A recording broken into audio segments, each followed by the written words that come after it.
Avengers infinity വാറിൽ infinity സ്റ്റോൺസിന്റെ സഹായത്തോടെ താനോസ് സ്നാപ്പ് ചെയ്ത് ഹാഫ് ഓഫ് ദ പോപ്പുലേഷനെ ഡസ്റ്റ് ആക്കുന്നുണ്ടല്ലോ. എന്നാൽ പിന്നീട് അവഞ്ചേഴ്സ് എൻഡ് ഗെയിമിൽ ഡസ്റ്റ് ആയി പോയ ഹാഫ് ഓഫ് ദ പോപ്പുലേഷനെയും ഹൾക്ക് ഇൻഫിനിറ്റി സ്റ്റോൺസിന്റെ സഹായത്തോടെ തിരികെ കൊണ്ടുവരുന്നുണ്ട്. താനോസിന്റെ സ്നാപ്പിൽ എവിടെ നിന്നാണോ എല്ലാവരും ഡസ്റ്റ് ആയി പോയത് അതേ സ്ഥലത്ത് തന്നെയാണ് ഹൾക്കിന്റെ സ്നാപ്പിൽ എല്ലാവരും തിരികെ എത്തുന്നത്.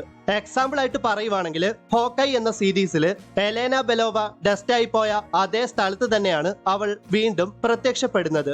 എന്നാൽ എലേന ബെലോവ വന്നപ്പോഴേക്കും തന്റെ ചുറ്റുമുള്ളതെല്ലാം വളരെയധികം മാറിപ്പോയതായിട്ട് അവൾക്ക് മനസ്സിലായി. അപ്പോൾ താനോസ് സ്നാപ്പ് ചെയ്യുന്ന സമയത്ത് പ്ലെയിനിലും ട്രെയിനിലും ബോട്ടിലും ബസ്സിലും ഒക്കെ ഉണ്ടായിരുന്നവരൊക്കെ ഹൾക്കിന്റെ സ്നാപ്പിൽ തിരികെ എത്തുമ്പോൾ അവരുടെ അവസ്ഥ എന്താകാം? ഒരുപക്ഷെ അതിദാരുണമായിട്ട് അവരൊക്കെ മരണപ്പെട്ടിട്ടുണ്ടാകാം.